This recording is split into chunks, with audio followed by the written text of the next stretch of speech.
Bonjour et bienvenue sur Brahmi TV officiel, la seule chaîne qui vous aide à devenir plus charismatique, à suivre des émissions religieuses qui parlent de Frère Branham et à magnifier votre vie. J'espère que vous allez bien. C'est votre sœur Myriam Goutou dans l'émission La clé pour la porte. Encore une fois, bienvenue sur Brahmi TV officiel. Aujourd'hui, nous allons parler sur Jésus qui était les saints, l'élevé, les très hauts, est devenu aujourd'hui le serpent ancien du jardin d'Éden. Ce n'est pas moi qui vais parler, mais sur notre plateau, nous avons le révérend pasteur Daniel Madimba. C'est lui qui va nous éclairer sur ces sujets. Bonjour, pasteur Daniel. Bonjour, sœur Myriam. Vous êtes encore une fois sur notre plateau, Brahmi TV officiel, Vraiment. une émission. Content une fois de plus d'être reçu dans votre émission sur Brahmi TV pour que nous puissions partager autour de la parole de Dieu. Un sujet qui semble vraiment être très compliqué, très difficile, mais que nous décortiquons avec les Écritures. Pasteur Daniel, commençons avec notre émission Oui. par une question. Ok. Que dire de l'écriture où Frère Branham dit qu'il est comme le serpent des reins pour nous? Frère Branham qui dit, lui, Frère Branham est le serpent des reins pour nous.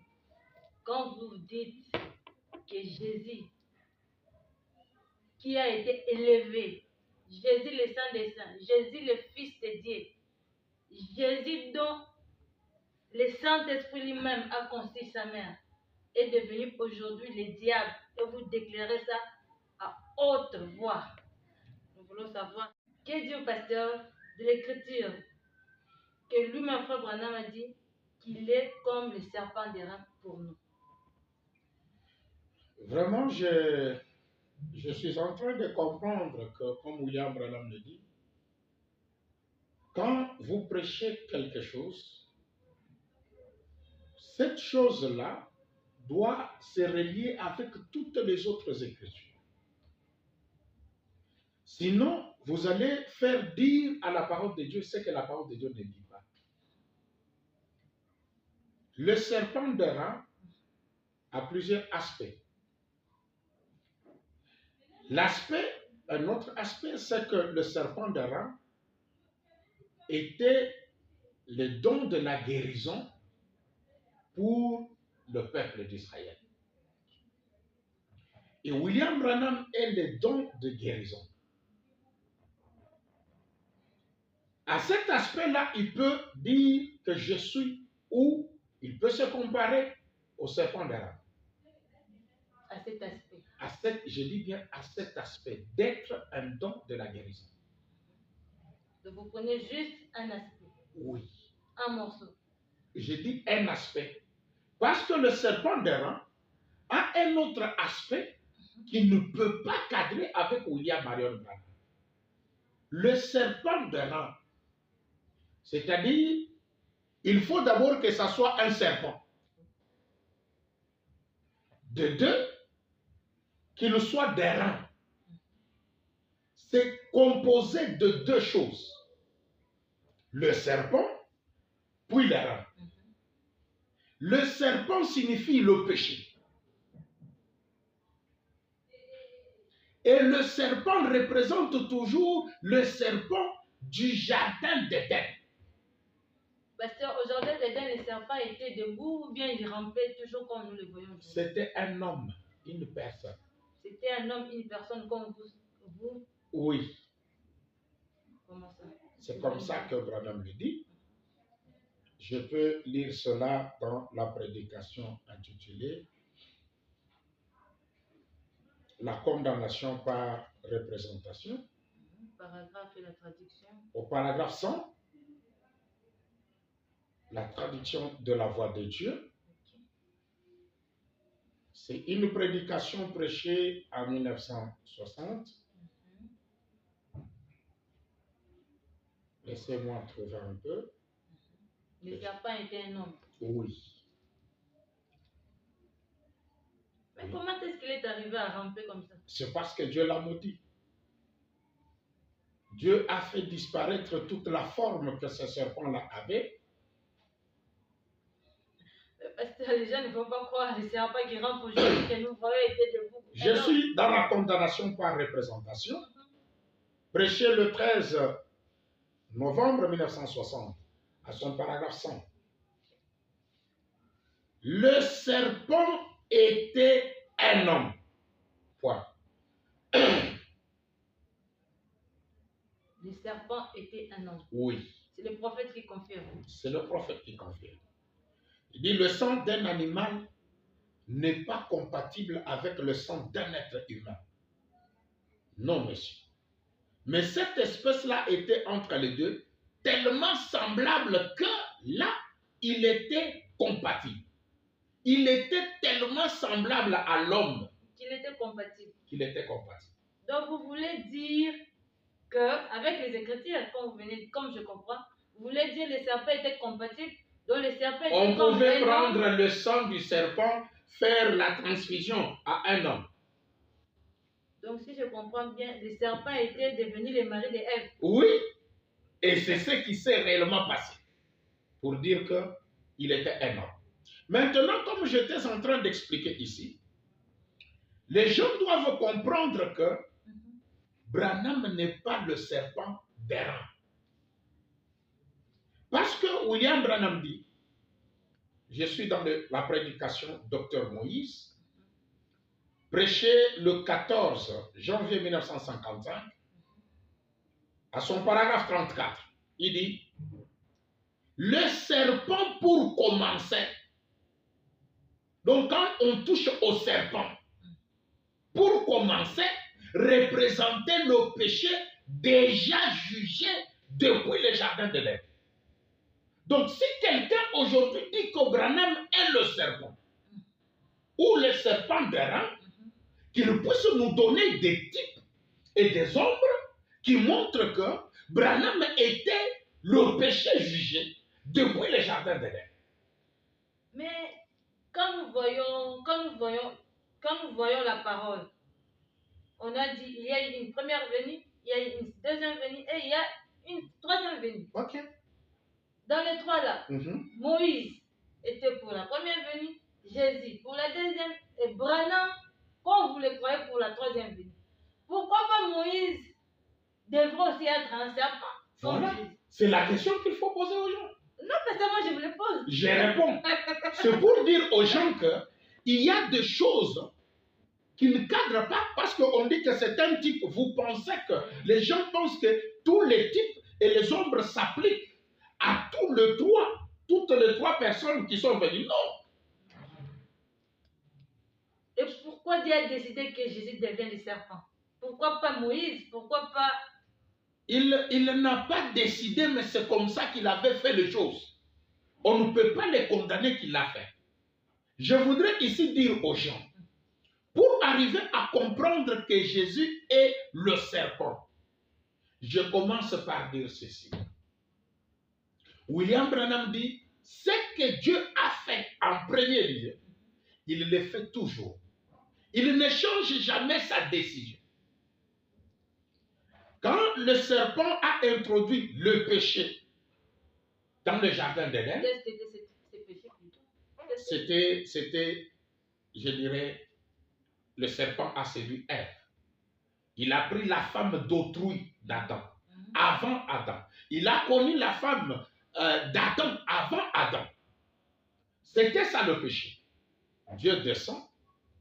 La première décision que Dieu prend, il juge les péchés d'Adam et Ève sur le serpent. Mais pardon, pasteur. Oui. Mais là, au jardin d'Éden, nous voyons que c'était les serpents. Oui. Nous ne voyons pas Jésus.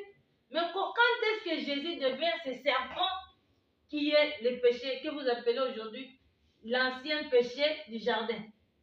Laissez-moi lire, Branham. Okay. Les gens vont comprendre. Lisez-nous. Je lis d'abord dans Israël et l'Église. La traduction est paragraphe. Israël et l'Église 5, où Israël dans sa patrie se prêchait le 29 mars 1953. Je suis à son paragraphe 46. Les enfants d'Israël sont sortis d'Égypte. Ils sont allés dans le désert. Ils se sont mis à murmurer. Dieu a envoyé des serpents brûlants parmi eux qui les ont mordus. Ils mouraient parmi eux. Et alors, il a fait une expiation, un serpent d'airain. Oh, comme c'est beau! Ce serpent d'airain représentait les jugements. Le jugement divin et le péché déjà jugé. Mais où est-ce que le péché était jugé?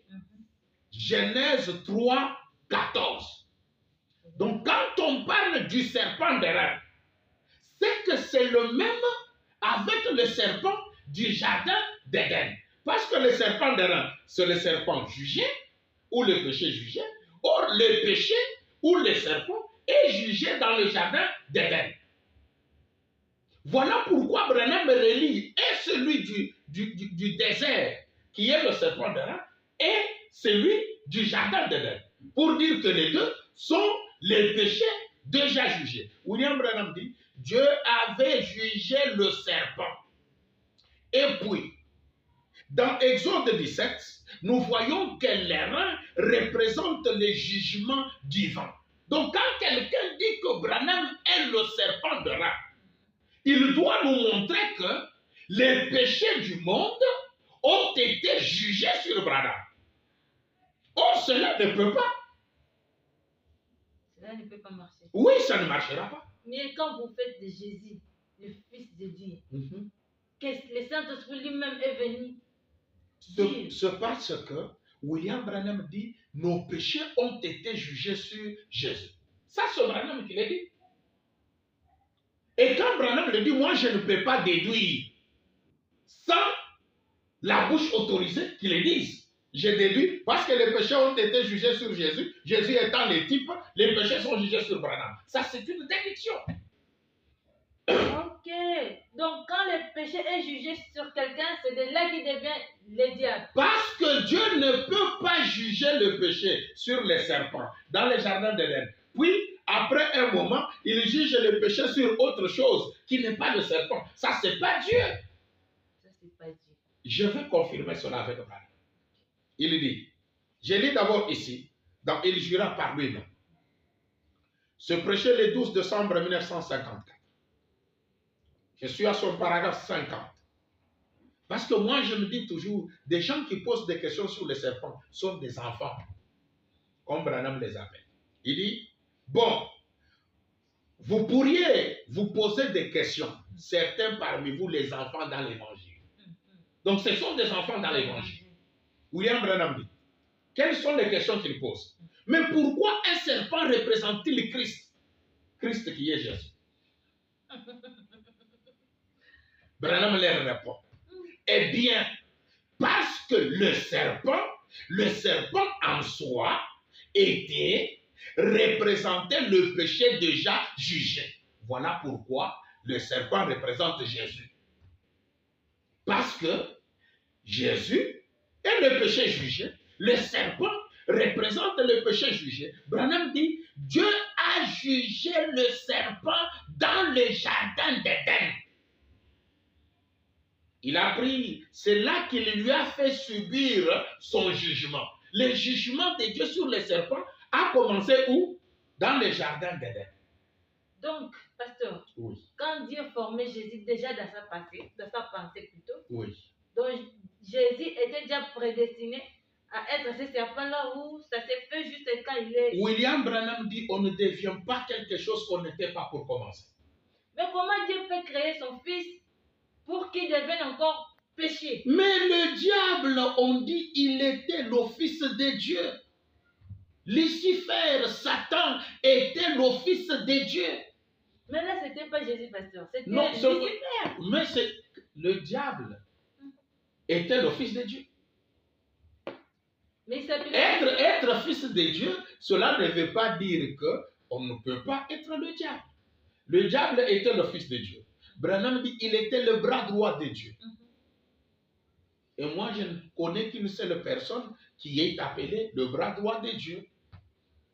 Là, pasteur, vous conclusez? Non, ce sont les écritures de Branham. Mais je vais d'abord évoluer par ici. Écoutez, William Branham dit ceci. Je suis dans exposé de cet âge de l'Église. Suivez très bien ici. Exposé de cet âge de l'Église à la page 65. Je prends ce qui est comme la partie B parce qu'il n'y a pas de page, de paragraphe. William Branham dit, mais ne vous égarez pas ici.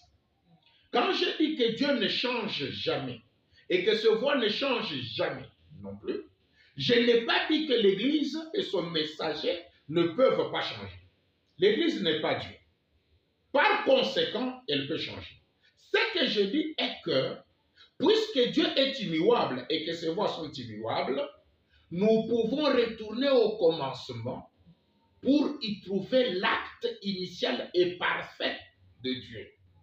Ce qui nous donnerait un étalon pour juger de la suite. Voilà comment procéder. Nous devons trouver l'acte initial. Quand nous retournons dans le jardin d'Éden, l'acte initial et parfait de Dieu, au commencement, c'est qu'il a jugé les péchés sur les serpents. C'est l'acte initial. C'est sa première décision. Il ne peut pas changer ça. Si les gens changent cela aujourd'hui pour dire Dieu a jugé les péchés sur Jésus, moi je me pose la question. Il a jugé les péchés sur Jésus en tant que qui? Si quelqu'un me dit en tant qu'agneau de Dieu, à ce qu'il a changé la décision de Dieu. William Branham dit, écoutez, vous pouvez lire dans Avertissement puis Jugement du 24 juillet 63 au paragraphe 30. Moi, je prends le deuxième saut, parce que ça dit la même chose. Je prends le deuxième saut. Il est dit ceci. Au paragraphe 139, la première décision de Dieu est parfaite. Et la façon dont il a choisi de faire les choses, il ne peut pas y avoir une autre manière qui soit meilleure. Il ne peut pas l'améliorer. Parce qu'elle est parfaite pour commencer. Sinon, alors il n'est pas infini. S'il est infini, alors il est omniscient. Et s'il est omniscient, il est omnipotent. Amen. Pour être Dieu, il faut qu'il le soit. Sa première décision là, de juger le péché sur les serpents, il ne peut pas changer ça. Mais pasteur, oui. Nous voyons, même quand Moïse était sur terre, oui. Quand Dieu l'a utilisé, oui. Quelque part aussi dans un miracle chez les Égyptiens, ce sont les Égyptiens. Oui, en Égypte. En Égypte, quand il a jeté son bâton est devenu aussi le serpent. Oui. Donc, Dieu utilise aussi les serpents. C'était un signe qui montrait que Jésus est le serpent. Parce que le bâton de Moïse représentait Jésus. Ce bâton-là n'a jamais représenté autre chose. C'est pourquoi William Branham dit, dans le naturel, c'était un bâton. Dans le spirituel, ça devenait le serpent. Et Branham interprète cela disant, tout cela montrait que cela représentait Jésus parce que le serpent avait introduit dans les jardins d'Éden et introduit le péché par le serpent. Voilà pourquoi le bâton de Moïse et le serpent de Moïse représentaient Jésus. Comment est-ce que le serpent a introduit le péché dans les jardins d'Éden? Non, mais moi, j'ai lu l'écriture de Branham. Attendez, je vais lire cela ici, dans la prédication. Moïse, le grand serviteur. C'est parce que c'est une question que les enfants dans l'évangile se posent. Hein. Et Branham leur répond pour qu'ils puissent comprendre. Moi, je voudrais que les gens comprennent cette question. Je suis dans Moïse, le grand serviteur. Ce prêché le 22 janvier 1955. Je suis à son paragraphe 21. Dieu a dit, Moïse, jette-les par terre. C'est le bâton qu'il avait dit. Et quand Moïse l'a jeté par terre, il est devenu un serpent. Moïse a fui. Et Dieu a dit, ramasse-le. Et Moïse l'a pris par la queue et cela est devenu un bâton. Moïse, je pense, a pu dire, j'ai vu des scènes étranges aujourd'hui. Alors, en voyant ce bâton devenir un serpent, eh bien, que représentait ce bâton? c'est ce dont nous allons parler. Qu'est représentait ce bâton? Ce n'était plus un bâton ordinaire. En effet, c'était la verge du jugement de Dieu Tout-Puissant. Qu'est représentait cela? La croix. Les bâtons là représentaient la croix. Représentaient la croix. Et puis, pourquoi? Comment cela représentait-il la croix? Ce sont des questions que les enfants posent. Branham répond. En effet, dans le naturel, c'était le bois. Dans le spirituel, ça devenait un serpent. Et comment un serpent peut-il représenter Jésus? Une autre question. Écoutez maintenant la réponse. Pourquoi le serpent représentait Jésus? Branham répond. Le serpent devenu un reptile. Un serpent représentait le péché déjà jugé. Car Satan avait introduit le péché dans le jardin d'Éden par le serpent. Il répond à quelle question? Pourquoi le serpent représente Jésus? C'est parce que Satan avait introduit les péchés dans le jardin d'Éden par le serpent. Maintenant, ça c'est un type. On dit que Satan a introduit les péchés par le serpent. Maintenant, ce serpent-là représente Jésus. Si je dis Jésus a introduit les péchés dans le monde, est-ce que j'ai dit ce qui n'est pas l'écriture? Vous avez dit, pasteur. Maintenant, quel est ce péché lourd que Satan a introduit dans le jardin d'Éden? Ce péché qui a fait de Jésus aujourd'hui devenir le diable. William Branham dit, quand vous prêchez avec le type, vous ne pouvez jamais vous tromper. William Branham dit, Adam n'avait pas encore pris Ève comme femme. Le serpent l'a dévancé. Et William Branham dit, ce que le diable avait fait dans le temps, c'est ce que le diable fait aujourd'hui. Le serpent ou Satan séduit la femme de Christ avant le souper de noces. C'est-à-dire, quand Jésus est venu, la femme ne lui appartenait pas. Okay.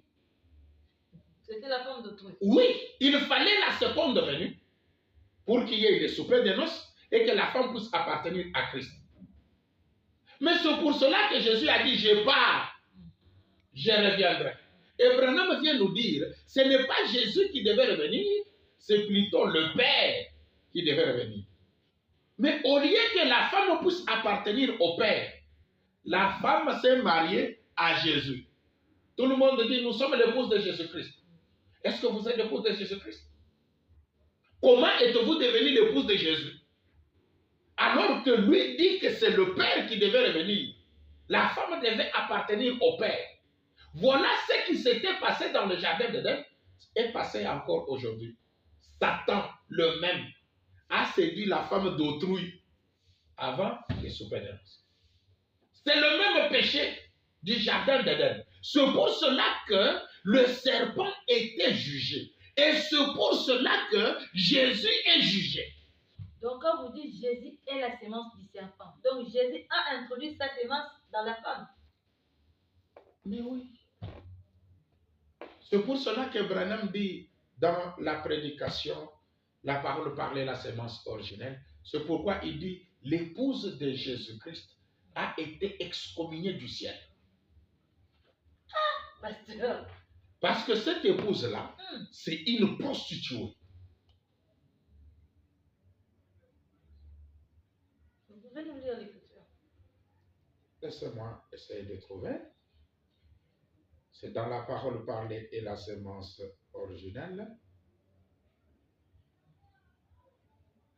Je crois que c'est prêché en 62. La première partie, je crois. Non, je crois la deuxième partie. Permettez-moi que je puisse trouver. Le Seigneur Branham dit. Du Seigneur Branham. Oui. Parce que là, il faut comprendre ce que le Seigneur Branham dit. Il dit ceci.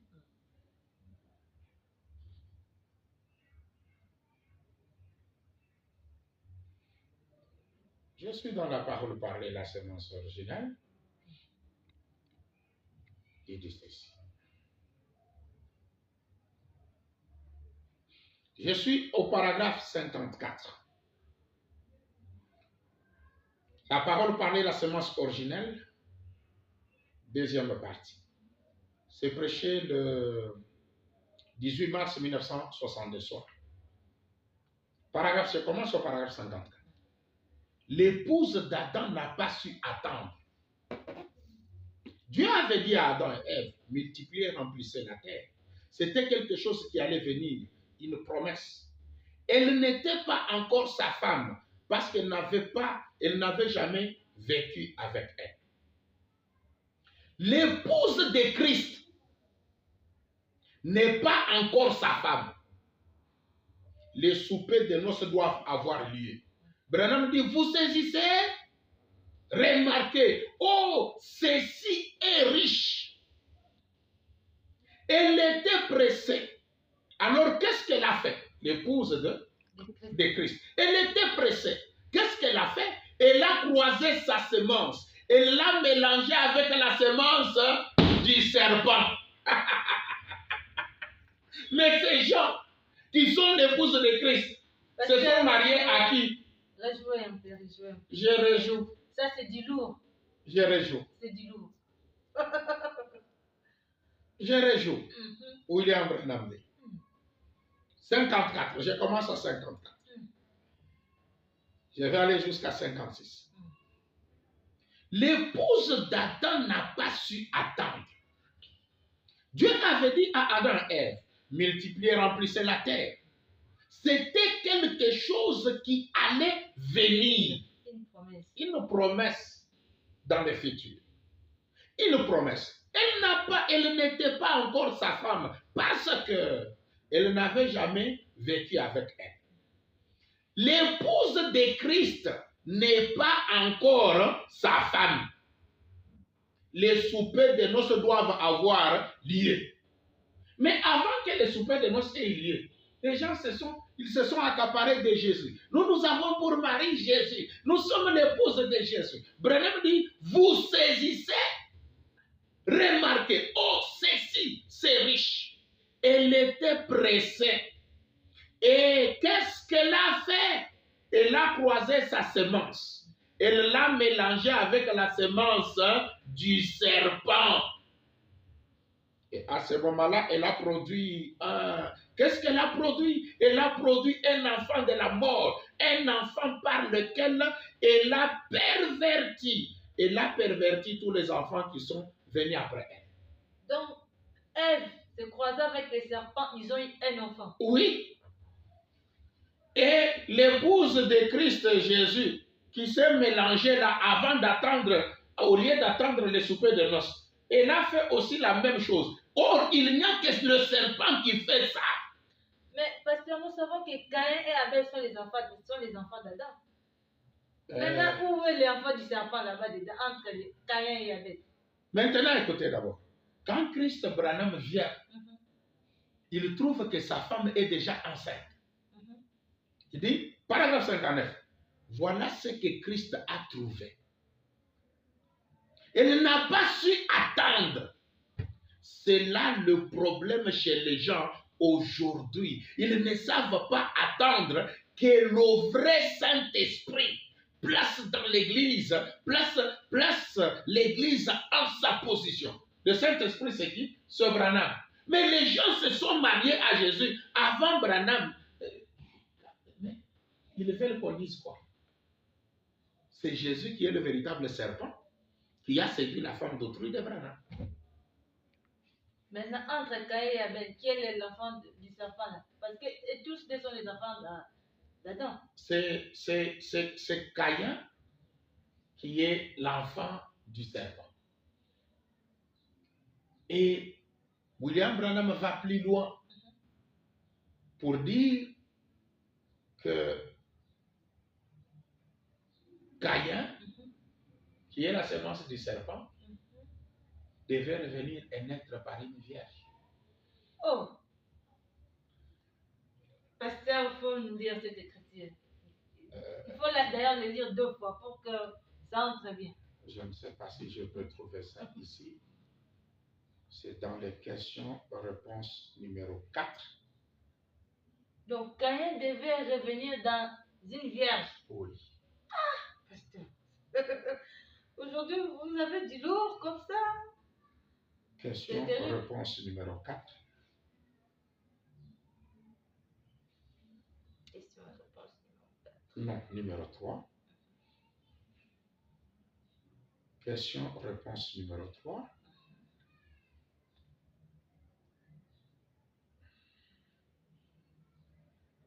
Laissez-moi un peu trouver parce que...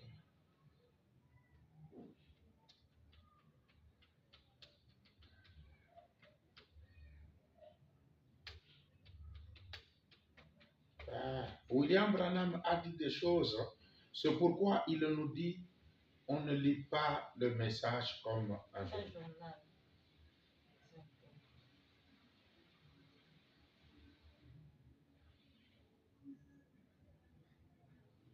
On peut m'appeler Billy là dehors qu'il puisse m'amener même la brochure. Je vais lire des écritures pour confirmer ce que je dis ici, parce que c'est difficile. Je lis d'abord dans Exposé cet âge de l'Église, à la page 94. La dernière partie là, je vais toucher aussi la page 95. Remarquez ce que Dieu leur a dit ici dans le jardin. Genèse 3,15. Et je mettrai inimitié entre toi et la femme, entre ta postérité et sa postérité. Celle-ci t'écrasera la tête et tu lui blesseras les talons. Si nous acceptons la parole qui dit que la femme avait une semence, alors le serpent devait lui aussi avoir une semence. Si la semence de la femme était un enfant mal conçu sans l'homme, alors la semence du serpent doit correspondre au même modèle. C'est-à-dire qu'un autre enfant mâle doit naître sans l'intervention d'un homme. Aucun étudiant de la Bible n'ignore que la semence de la femme était le Christ, qui était venu au moyen de Dieu, sans relation charnelle humaine. Il est également bien connu que l'annonce disant que la tête du serpent allait être écrasée était en réalité une prophétie qui concernait ce que Christ allait accomplir contre Satan à la croix. C'est à la croix que Christ allait écraser la tête de Satan, alors que Satan meurtrait les talons du Seigneur. Ici, Branham précise aux gens, comme beaucoup de gens disent que Jésus est la semence de la femme. C'est comme ça, non? Il dit, si nous acceptons l'idée qui dit que la semence de la femme, Jésus, est venue comme un enfant mal né sans l'intervention d'un homme, nous devons aussi accepter que la semence du serpent doit correspondre au même modèle. C'est-à-dire que notre enfant mâle doit naître sans l'intervention d'un homme. Mais nous sommes aveugles. Y a-t-il des personnes nées virginalement? Il n'y a qu'une seule personne. Donc vous comprendrez que la même personne change de casquette. Il est appelé la semence de la femme. Puis la même personne change de casquette. La semence du serpent. Je confirme avec une deuxième écriture. J'ai dit que c'est dans le question-réponse numéro 3. Question-réponse numéro 3. Prêcher le... C'est prêché le 30 août 1964. Vous pouvez commencer au paragraphe, c'est tellement long. Vous pouvez même commencer au paragraphe 320, parce que moi je vais prendre 331 et 332. Écoutez.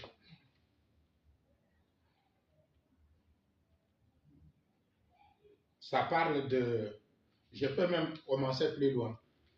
Pour cela que nous remontons. J'ai dit qu'ils peuvent remonter. S'ils veulent remonter, ils peuvent même remonter jusqu'à 315. Moi, je prends 329. Maintenant, si nous remarquons ici au chapitre 3 de Luc, nous retrouvons la même chose. Fils de, ainsi de suite. Noé qui était de Lamech et fils de Mathusala, fils d'Enoch, fils de Jéred, fils de Malalel, fils de Caïnan, fils d'Enoch, fils de Seth, fils d'Adam, fils de Dieu. Par où Caïn est-il entré? Où est Caïn? Le premier-né. Le droit d'aînesse lui appartenait, lui. D'où est-il venu? Il était la sémence de Satan et non celle de Dieu. Il n'était pas le fils d'Adam non plus, puisque le nom du fils d'Adam était Seth. Caïn, la sémence du serpent, avait tué son premier fils, ce qui était un type et une ombre du serpent qui allait aussi tuer son autre fils, Jésus. Et Seth a pris la place dans les généalogies, ce qui représentait la résurrection, que les généalogies de Dieu se poursuivraient. Je voudrais bien voir quelqu'un le placer là-dedans, maintenant, et dire que ce n'était pas la sémence du serpent. Ça n'a pas été connu dans les généalogies de Dieu, ni dans les généalogies de la race humaine, dans les généalogies d'Adam. Dans aucune des autres. Pas vrai? Combien croient ça? Dites Amen. L'assemblée dit Amen. Bien sûr. Il ne l'était pas. Il était la sémence du serpent et non la sémence d'Adam. Elle a dit, c'est Ève, elle a dit que c'était le fils d'Adam. Ce n'était pas le fils d'Adam. Elle a dit, je l'ai acquis de par l'Éternel. Forcément, parce que c'était une sémence. C'était une sémence, mais c'était la sémence du serpent. Voyez? Il devait donc revenir dans une vierge pour rectifier cet acte sexuel qui avait été accompli.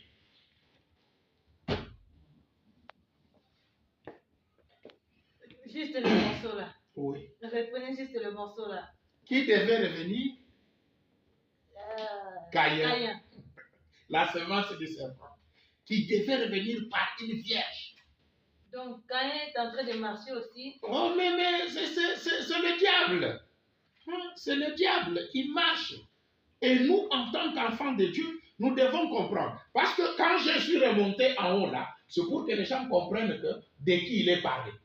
C'est de Caïn que Branham est en train de montrer qu'il n'était pas fils de Dieu ou il n'était pas fils d'Adam. Puis il dit, 331, 332, il a dit que c'était le fils d'Adam. Ce n'était pas le fils d'Adam. Il a dit, je l'ai acquis de par Dieu. Branham dit, forcément, puisque c'était une semence, mais c'était la semence du serpent. Voyez, il devait donc revenir dans une vierge pour rectifier cet acte sexuel qui avait été accompli. Adam avait été mis ici sur terre, mais il n'avait jamais découvert qu'il allait être père. Vous comprenez ce que je veux dire?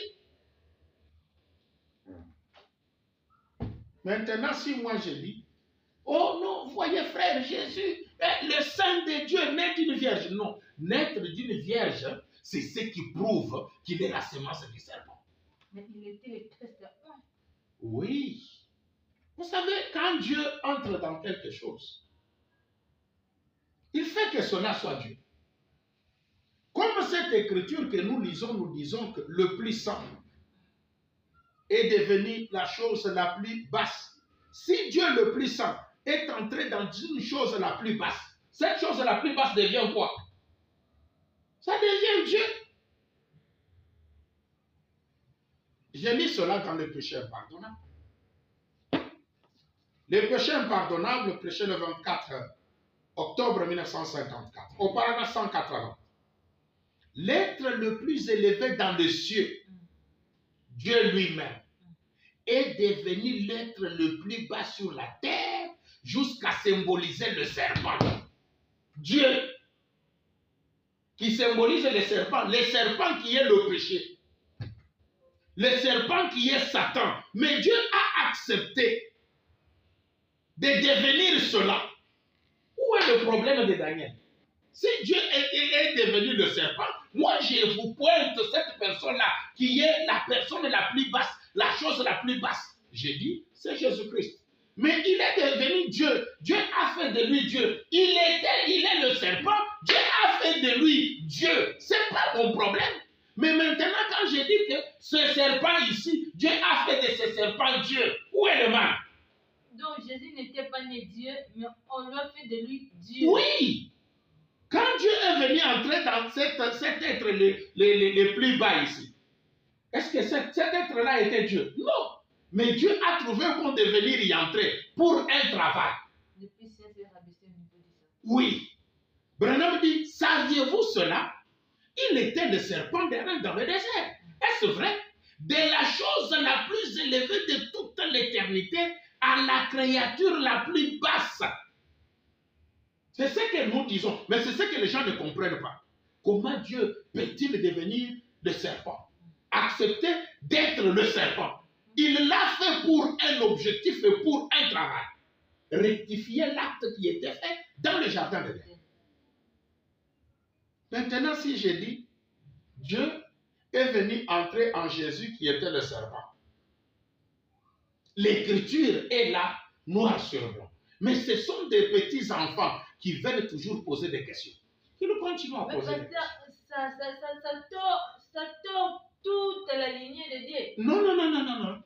Qui dit que ça tord toute la lignée de Dieu? Ça rétablit ce qui a été fait. Voilà pourquoi William Branham dit ici, dans Exposer cet âge de l'Église. Écoutez très bien pour que les gens comprennent. Je suis dans l'exposé cet âge de l'Église à la page 99. Je prends ce qui est essentiel ici à la page 99. Ainsi, ce que Dieu a accompli ici dans le jardin, c'était son plan. Parce que les gens pensent que non, c'est le plan de Dieu. C'était son plan qu'il avait prédestiné. Dès avant la fondation. Oui. Dans sa préscience. Une fois que Satan avait exécuté ce qui était nécessaire pour l'accomplissement du dessein de Dieu, l'homme n'avait plus accès à l'arbre de vie dans le jardin d'Éden. Non, assurément. Ce n'était pas le moment. Mais un animal, Branham me pose la question, la chute n'avait-elle pas été provoquée par un animal? Quel est l'animal qui avait provoqué la chute? Le serpent. Branham dit, un animal, il pose la question, la chute n'avait-elle pas été provoquée par un animal? Qu'une vie animale soit donc offerte. Branham dit, un animal a été pris, son sang a été versé, et ensuite Dieu était de nouveau en communion avec l'homme. Pasteur, oui. Donc Jésus est un animal. Mais, oui. C'est Branham qui l'appelle un animal. Et Branham, pour que la chute soit redressée, on utilise le même animal qui avait causé la chute. La chute est causée par le serpent. Voilà pourquoi, dans le péché impardonnable, Dieu vient entrer dans le serpent. Pour redresser la chute. Maintenant, pour que les gens comprennent, quand le péché entre dans le jardin d'Éden, Dieu vient tuer des brebis, des agneaux. Il prend les peaux, il couvre Adam et Ève. Mais le sang des agneaux n'a pas ramené la communion entre Dieu et l'homme. Il les couvre de peaux, puis il les chasse du jardin d'Éden. Mais Branham dit, un autre animal est pris. Celui-là, quand on le prend, on verse son sang, Dieu est retourné dans la communion avec l'homme. Quel est cet animal-là qui a fait que l'homme et Dieu soient réconciliés? C'est Jésus. Il est quel animal? Le serpent. Mais c'est ça la parole de Dieu. Pasteur Daniel m'a dit. Ce sont les Écritures. Mais les gens n'aiment pas admettre la vérité. Les gens ne veulent pas admettre la vérité. Non, ils ne veulent pas. Mais cette vérité restera têtue. Les gens vont monter, vont descendre. Ça restera la vérité. Pasteur, moi je vais comprendre avec les téléspectateurs, quand Jésus devient le diable, la partie de Moïse est où? La partie de Branham est où? Parce que celui qui est au-dedans, qui est en train de redresser la ligne est tordue. Quand vous dites que Jésus est le diable, c'est la ligne qui est tordue, pasteur. Non, mais qui dit que la ligne est tordue?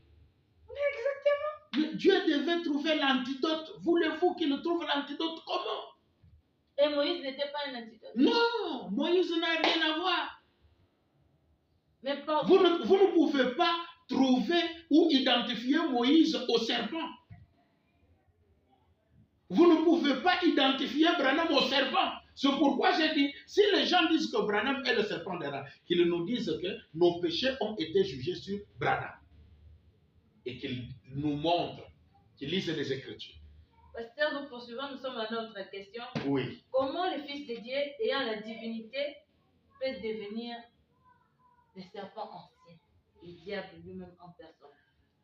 Le diable là qu'on imaginait autrefois. Oui. Or, aujourd'hui, le diable là maintenant, Pasteur Daniel Madimba nous dit, aujourd'hui, si nous voulons voir le diable, c'est Jésus-Christ, le Fils de Marie. C'est parce que les gens ne comprennent pas d'où est venu le diable. D'où est-ce qu'est venu le diable? Si les gens avaient compris d'où est venu le diable, ils devaient comprendre que ce sont des types et des ombres. Et quand ça se réalise, ils devaient seulement comprendre que c'est Dieu qui a permis que cela soit comme ça. Mais pasteur, oui. Jésus, il est né sous la constellation des 3 étoiles. Oui. Jésus, les mages ont vu. Oui. Jésus, Jean-Baptiste a vu la colonne de feu. Oui. Cette colonne de feu qui se pose sur Frère Branham, c'est se poser sur Jésus, pasteur. Et cette colonne de feu même que Frère Branham confirme que c'est Dieu. Oui. Se pose sur Jésus. Oui. Et c'est Jésus-là qui avait la colonne de feu sur lui, que Frère Branham a aujourd'hui, que nous voyons clairement, devient le diable en personne. Pasteur nous dit, quand nous voulons voir le diable, c'est Jésus que nous voyons. Je commence par dire une chose. Comme on nous dit que le plus saint de tous les saints est devenu la chose la plus basse. C'est Dieu.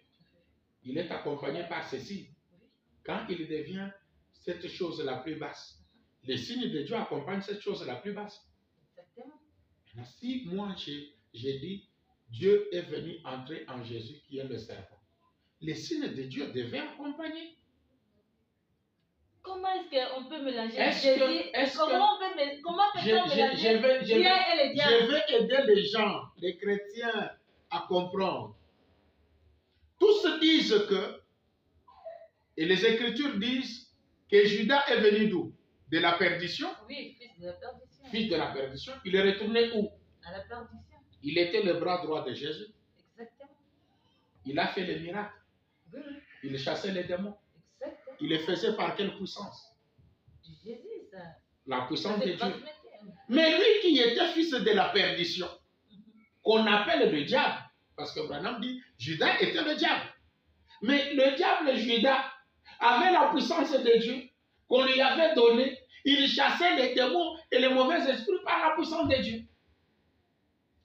Mais pourquoi les gens ne s'acharnent pas sur ça pour dire Judas ne pouvait pas, la puissance de Dieu ne pouvait pas agir en lui? Mais c'est d'ailleurs Jésus qui avait dit que Judas était l'enfant de la perdition. Mais comment est-ce que Judas lui-même n'avait pas vu que Jésus était aussi son maître, le diable? Attendez. Qui devrait servir. Je lis cette écriture qui va répondre pour que les gens comprennent.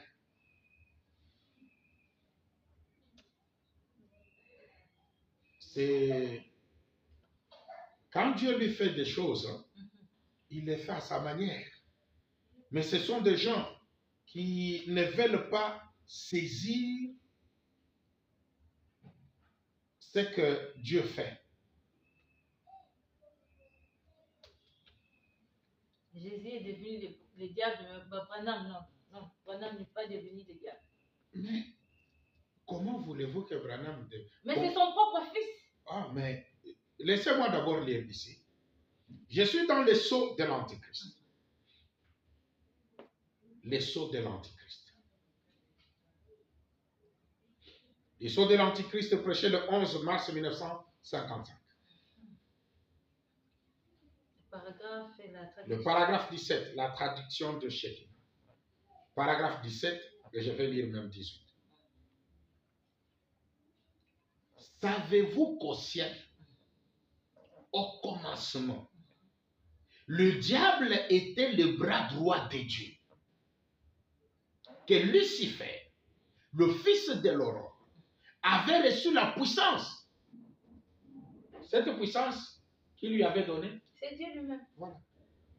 Et la raison pour laquelle il a amené le péché sur la terre, c'est qu'il pouvait prendre quelque chose que Dieu avait créé et le pervertir en quelque chose de faux.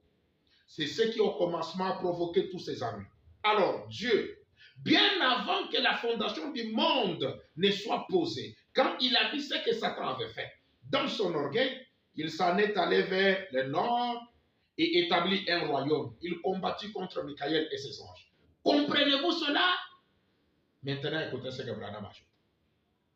C'est Lucifer qui était le bras droit de Dieu, le fils de l'aurore. D'abord, Dieu lui avait accordé presque d'être co-ouvrier avec lui. Un co-ouvrier. C'est-à-dire, on travaille dans le même service. Ensemble. Un enseignant ne peut pas appeler un maître avocat co-ouvrier. Ou un professeur appeler un médecin un co-ouvrier. Maintenant, si Dieu et Satan sont co-ouvriers, ils travaillent dans quel royaume? Le royaume de Dieu. Voilà. Maintenant, les gens se posent des questions, mais Jésus, fils de Dieu, c'est si, mais vous voulez que Dieu fasse quoi? Il continue, il dit, il était co-ouvrier. Il lui était partiellement égal, à la seule différence que Satan ne pouvait pas créer. Je m'arrête là. William Branham dit, Jésus était Dieu, mais il n'a jamais été créé. Mais il a fait des miracles, il a guéri les malades. Mais le diable, Satan, était aussi Dieu, mais il ne pouvait pas créer. Oui. Il a multiplié les pains. Oui. Mais tout cela, c'est la puissance que Dieu lui avait donnée. Mais cela ne faisait pas que Lucifer n'était pas Satan. Donc, il était Satan, mais agissant avec la puissance de Dieu. Voilà pourquoi moi je dis, tout ce que Jésus a fait, c'est quelque chose de plus bas, le serpent, dans lequel Dieu est venu entrer. Il ne devait travailler qu'agir qu'avec la puissance de Dieu. Juste multiplier, oui, se transformer. Oui. Et vous affirmez que Jésus n'avait jamais créé. Jamais. S'il a déjà créé quelque chose, qu'on nous le dise. Pasteur, Jésus n'a jamais créé. Rien du tout. Mais quand vous respirez comme ça, c'est grâce à Jésus. Non, moi je suis une créature de Branham. Je suis créé par Branham. Alors, c'est ainsi que, ayant compris que Jésus est le diable, c'est ainsi que nous avons, moi je compris, avec les Écritures, comme je l'ai dit, Dieu ne juge le péché que sur le serpent. Maintenant, quand les gens disent non, Jésus est le serpent d'Aaron, ils veulent faire une différence entre le serpent d'Aaron et les serpents anciens. Mais écoutez, Branham, je suis dans la prédication une bannière. Se prêchait le 6 juin 1953. Je suis à son paragraphe 13, mais je prends la partie B. William Branham dit. Remarquez alors, Dieu parla à Moïse dans ce type ou ce symbole. Il dit, va faire un serpent d'airain et mets-le sur une perche. Branham explique maintenant le serpent d'airain. Or, le serpent, c'est le symbole du péché. Le serpent, il est en train de parler de quel serpent? Le serpent d'airain. Le serpent représentait le serpent du jardin d'Éden déjà jugé. Ah, alors il y a... Oh nos frères, les serpents d'airain là représentaient celui du jardin d'Éden, lequel qui est le serpent ancien. Maintenant, Branham dit Jésus est l'antitype du serpent d'airain. Maintenant, s'il est l'antitype du serpent d'airain, il est quel serpent? Du jardin d'Éden. Donc, on va condamner Daniel, on veut pendre Daniel pour des choses que Branham a dites. Donc, vous avez votre sous-bassement, là où vous appuyez. Mais c'est ici où je me tiens. William Branham. Parce que c'est écriture que vous lisez, quand quelqu'un va chercher, il va lire ça textuellement comme vous la lisez. C'est la tradition de Shekinah. Quand je donne les dates, les paragraphes, c'est pour que quand quelqu'un lit et qu'il trouve que ce que Daniel avait dit là ce n'est pas cela, il vous appelle et dit cher journaliste Myriam de Brami TV, vous venez, le pasteur Daniel avait dit, je suis prêt, si j'ai lu quelque chose que Branham n'a pas dit, je suis prêt de revenir sur Brami TV et de dire au peuple du monde, pardonnez-moi. William Branham dit, eh bien, je suis toujours là où je lisais, eh bien, il n'était pas un reptile. La Bible dit qu'il était l'animal le plus rusé parmi toutes les bêtes de champ. Il n'était pas un reptile, c'était une bête. Il est devenu un serpent rampant sur son ventre. Et ce serpent-là représentait le péché jugé. Il était des reins, ce qui voulait dire le jugement divin. Les reins représentent le jugement divin dans la Bible. C'est pourquoi j'ai dit, quand les gens disent que Branham est le serpent des reins, c'est qu'ils veulent nous dire que les reins, c'est le jugement qui est tombé sur Branham. Mais qu'on nous montre comment on va juger encore les péchés sur Branham. Parce que si on juge les péchés sur Branham, moi j'admettrais et je croirais que Branham est aussi le serpent. William Branham dit, il explique encore cela dans la prédication intitulée « La dédicace d'une église ». Prêché le 8 juillet 1959. Je prends le paragraphe 18. Tous les ustensiles dans l'édifice étaient un type de Christ. Par exemple, le bassin, là où on avait le sacrifice. L'autel des reins, où le sacrifice était immolé et brûlé. Les reins, même sur l'autel, parlent du jugement divin, les reins. Comme le serpent des reins qui a été fabriqué dans le désert. Le serpent des reins, c'est quelque chose de fabriqué. Ah, Jésus, c'est quelque chose que Dieu a fabriqué. Vite pour un travail. Et ils disent que Branham, c'est le serpent des reins. Mais Branham qui est le créateur, qui fabrique, vous voulez dire qu'il était fabriqué? Mais Frère Branham dit que Jésus est mort et ressuscité le vendredi. C'est après 3 jours qu'il est ressuscité. Les serpents qui meurent et qui ressuscitent. Et qui va sur le trône de Dieu et qui est resté comme mémorial. Oui, Dieu a voulu que ça soit comme ça. Moi, je vais juger Dieu pour dire, mais tu as fait ça pourquoi? Non. William Branham continue. Il dit, même sur l'autel, les reins sur l'autel parlent du jugement divin. Les reins, comme le serpent des reins qui a été fabriqué dans le désert, il était fait des reins. Et cela montrait que le jugement était tombé. Donc quand on parle de les reins, c'est dire, c'est le jugement. Le jugement de Dieu ne tombe que sur les serpents. Voilà. Il dit, le jugement était tombé. Cela montrait que le jugement divin de Dieu était sur le serpent. Or, si les gens nous disent que Jésus, nos péchés sont jugés sur Jésus, les péchés ne sont jugés que sur le serpent. Ça doit être comme ça. William Branham continue. Paragraphe 19. Quand Élie est monté pour voir, il a dit, les cieux étaient des reins. Le jugement divin sur une nation pécheresse. le rein représente ou parle du jugement. Le serpent lui-même et la pêche parlaient du jugement qui était tombé. Le jugement divin sur le serpent. La pêche, c'est la croix. Et le jugement tombe sur qui? Sur le serpent. Dieu ne fait que son jugement ne tombe que sur le serpent. Si vous dites que le jugement de Dieu est tombé sur autre chose qui n'est pas le serpent, c'est que vous avez changé la première décision de Dieu prise en Éden, ce qui ne peut pas être changé. Là, vous êtes en train de tordre la parole quand vous changez ça. Oui, c'est qu'ils veulent changer ça pour dire que le péché est jugé sur, ils disent quoi, l'agneau de Dieu. Moi, je les regarde, je dis, c'est qu'ils sont devenus plus intelligents que Dieu. Mais Dieu, lui, ne devient pas intelligent. Sa première décision reste telle qu'elle. Il ne juge le péché que sur les serpents. Il ne peut pas s'améliorer. Ça reste. Oui. Voilà pourquoi William Branham dit.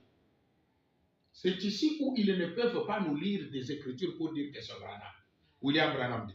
Je suis dans Israël et l'église 4, ou Israël à Kadesh Barnea, se prêchait le 28 mars 1953. Paragraphe 168. Je vais lire 169, 170, puis je descends. William Branham dit, oh, permettez-moi de prendre cette petite chose-là avant le service de demain soir, le serpent d'airain. Comme hier, c'était le rocher frappé, comme nous avons terminé par le rocher frappé. Le serpent d'airain était Jésus-Christ. Oh!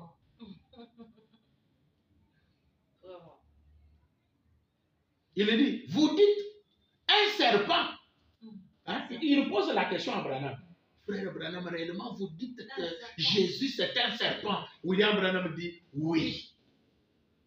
Le serpent représentait le péché déjà jugé. Dieu a jugé le serpent dans le jardin d'Éden. Au chapitre 3 de la Genèse et au verset 14, Dieu a déjà prononcé le jugement sur le serpent. Le jugement est prononcé sur le serpent. Et le serpent, c'est Jésus. William Branham. Oh, il était beau, il marchait debout. Il était le plus rusé de toutes les bêtes de champ. Mais Dieu le jugea et fit qu'il marche sur son ventre le reste de ses jours sur son ventre. Il était jugé. Paragraphe 170. Et Christ, Jésus, était nos péchés jugés. Amen. Branham dit, vous le voyez, c'est beau. Mon péché, vos péchés. Nous devions en toute justice aller en enfer et être punis pour nos péchés. Mais Christ prit notre place. C'est pour cela qu'il représentait Christ, ce serpent. William Branham dit, 173, le jugement divin de Dieu était sur Jésus-Christ. Ce que les gens ne peuvent pas prouver, ils ne peuvent pas nous dire que le jugement divin était sur Branham. Branham dit, il y a des choses qui, quand l'antitype arrive, l'antitype met fin au type. Comme Jésus est l'antitype du serpent d'airain, il met fin au type qui concerne le serpent. Ça ne peut pas continuer. Ça s'arrête là, c'est terminé. Maintenant, écoutez. William Branham dit, parce que les gens peuvent dire, non, c'est Daniel qui prend des choses du jardin d'Éden là, il applique ça sur Jésus pour faire de Jésus le serpent. Non, non, c'est pas moi. C'est Branham qui dit. Je suis dans l'écriture sur la muraille, prêché le 8 janvier 1958. Suivez ici très bien. Vous qui nous suivez sur Brahmi TV, Brahmi TV vous aide à comprendre ces sujets le plus compliqué, le plus difficile. Que Dieu bénisse la sœur Myriam. Suivez cette émission ici. Il est dit ceci, au paragraphe 5, et aussi, tout ce qui est sur la terre aujourd'hui, dans les choses spirituelles, comme l'esprit de Dieu et l'esprit du diable. Les serpents que nous cherchons là avec vous. Si nous voulons trouver ça aujourd'hui, Branham nous donne la formule. Et tous les sectes et tout ce que nous avons aujourd'hui dans le monde, cela a commencé dans la Genèse. Genèse signifie le commencement. Et toutes ces choses, cependant, ayant un autre nom et ayant une autre forme. Mais le même esprit qui a commencé dans la Genèse les produit. Donc, si nous cherchons le serpent, pour connaître ou comprendre le serpent, nous devons savoir, non, le serpent, Dieu a jugé le péché dans le jardin d'Éden sur le serpent. Si nous voulons aujourd'hui connaître le serpent, bien qu'il aura une autre forme et un autre nom, mais le même esprit de la Genèse là produit le même serpent de la Genèse. C'est que aujourd'hui, je trouve nos péchés sont jugés sur Jésus. Ah, mais c'est le même esprit là de la Genèse. Où Dieu a jugé nos péchés sur les serpents. Quand Dieu juge encore les péchés sur une personne, c'est que cela produit le même serpent du jardin d'Éden, bien qu'il est appelé Jésus-Christ. Bien qu'il y ait une autre forme que celui-là, mais le même esprit-là le produit. Voilà pourquoi j'ai dit, Dieu ne juge les péchés que sur les serpents. Ce qu'il a fait là, il l'a fait pour que, quand vous allez voir le même esprit agir, se produire de la même manière, que vous puissiez comprendre que ça produit la même chose qui était dans le jardin d'Éden. Mais pourquoi? William Branham dit. Mais le même esprit qui a commencé dans la Genèse les produit. Il explique pourquoi c'est parti de la Genèse pour arriver même aujourd'hui. Il dit, c'est tout comme un arbre qui grandit. Il arrive à la tête où tout arrive à une apogée à la fin pour les grands jugements de Dieu où il réclaiera toutes ces choses. Les serpents là du jardin d'Éden qui étaient jugés, non, on dit il n'était pas encore arrivé à maturité. Donc la véritable image du véritable serpent, ce n'était pas celui du jardin d'Éden. Il fallait qu'il grandisse vers le jugement. C'est alors que nous voyons, donc le véritable serpent, c'est celui qui est jugé ici, au temps de la fin. Et Jésus devait grandir, arriver à son apogée, pour qu'il soit le véritable serpent, afin de subir le jugement. C'est pourquoi William Branham dit, ce qui est arrivé à Jésus, c'est ça même le véritable jugement. Donc le jugement là du jardin d'Éden n'était pas le véritable jugement. William Branham dit. Il dit ceci. Je suis dans, vous devez naître de nouveau. Vous devez naître de nouveau. Prêché le 31 décembre 1961. Je commence au paragraphe 61 et je vais lire aussi 62. Et vous dites pourquoi était-ce le rein? Le rein représente les jugements divins. Avez-vous remarqué dans la Bible, dans l'Ancien Testament, que l'autel où l'on brûlait l'offrande était des reins? Les reins parlent du jugement.